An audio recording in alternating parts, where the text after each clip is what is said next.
Étonnant qu'il y ait des gens qui s'attaquent aux livres d'enfants parce qu'ils les trouvent trop progressistes et les brûlent, des librairies où on enlève des livres qui sont maintenant interdits.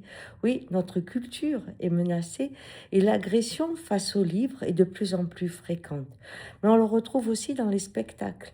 Combien de spectacles sont annulés, que ce soit des chanteurs, du théâtre ou autres, parce que le préfet trouve que c'est dangereux. Oui, mais c'est lui qui doit assurer la liberté de la créativité. Sinon, nous rentrons dans une pensée unique, voyons. Et aussi dans les grandes écoles, hein, c'est quand même étonnant dans un nombre de fois où le président de l'école, eh bien, interdit les débats, interdit cette rencontre qui permet de sculpter l'esprit, parce que, à nouveau, cela pourrait être dangereux ou on ne parle pas de ça.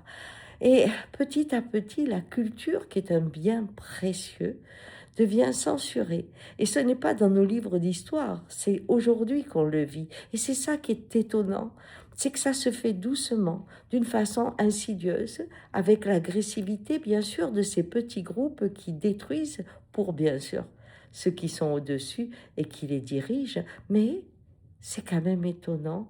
Et je suis surprise que aucun éditeur, aucun artiste ne fait le point sur cette situation qui va fermer l'esprit.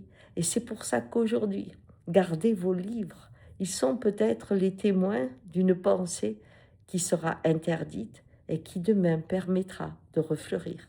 Allez, bonne journée.